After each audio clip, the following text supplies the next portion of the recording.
రేవంత్ రెడ్డి 3 రంగుల జెండా వేసిండట. ఇంత దొంగలంటే ఇప్పుడు తెలంగాణ సమాజాన్ని మోసం చేస్తున్నట్టు కాదా ఇది? వాళ్ళు నేను కావాలంటే ఇక్కడ మీకు ఒక్క ఉదాహరణ కాదు, ఇగో జస్ట్ వాళ్ళ పేరు కొడతా అంతే. ఎన్నిసార్లు చూపించినా ఎన్నిసార్లు చెప్పినా మీకు సిగ్గు రాదు, శరం రాదు, లజ్జ లేదు, భయం లేదు. మీ బతుకులు జడా.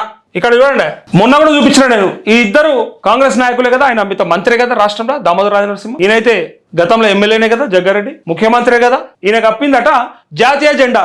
ఆయన పాడ మీద కప్పిరా? ఏమన్నా స్వాతంత్ర సమర యోధులు అని చెప్పి ఆయన పాడ మీద కప్పిరా? లేకపోతే సైనికుడు, వీర సైనికుడు, ఆ ఆపరేషన్ సింధూర్లా మొత్తం 10 మంది తీవ్రవాదులను మట్టు పెట్టొచ్చిందని చెప్పి ఏమన్నా కప్పిర్రా? ఈ పీకుడు మంతునికి ప్రజలంటారు ఇలా పటాన్చెరు ప్రజలే. చూడు ఇంకా ఎంత దారుణము. ఈ కండువా కాంగ్రెస్ కండువా కాదన్నాక మీ బతుకులు చేయడం అసలు మీకు ఉండాలి సిగ్గుశరం అని చెప్పి అంటారు. ఇలా అన్నోన్ కంటే ఎక్కువ మీకు ఉండాలి, ఇక కప్పిన వాళ్ళకు మీకన్నా తెలివి ఉండాలి.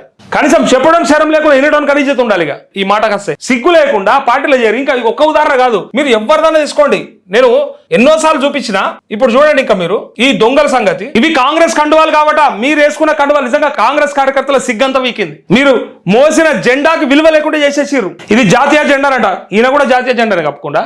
జాతీయ జెండాలో ఉండే 3 రంగులే మాత్రమే కప్పిండు కాబట్టి అది మేము జాయిన్ అయినట్టు కాదని ఇంత దారుణంగా అబద్ధం ఆడితే, ఇంత దరిద్రంగా అబద్ధం ఆడితే నేనేమంటాను, మీకెందుకు కప్పాలి అసలు? మీకెందుకు కప్పిండు? అది మీరేం సాధించిరని, మీరేం పొడిచిర్రని, మీరేం ఉద్దారకం చేసిరని మీకు జాతీయ జెండా కప్తారా? జాతీయ జెండా కప్పేది నేను చూసిన కాడికి, నాకు ఎరుకున్న కాడికి వీర జవాన్లు ఎవరైతే మరణిస్తే యుద్ధంలో అక్కడ మాత్రమే, ఆ పైన మాత్రమే కప్పేది నేను చూసిన. లేదా ముఖ్యమంత్రులు ఇంకా ఎవరన్నా ముఖ్యమైన వాళ్ళు ఉంటే వాళ్ళకి అంతిమయాత్ర చేసేటప్పుడు ఆ సందర్భంగా మాత్రమే, అది ప్రభుత్వ లాంఛనాలతో జరిగేటప్పుడు మాత్రమే ఒకసారి కప్పి తీస్తారు. దానికి మొత్తం వీళ్ళు జాతీయ జెండాలో ఉన్న కలర్లది కప్పిండు తప్ప కాంగ్రెస్ కాదని చెప్పినాక ఈయనకు కప్పినైనా కన్నా సిగ్గుండాలి. ఇంతకంటే దారుణం ఇంకోటి ఉంటుందా?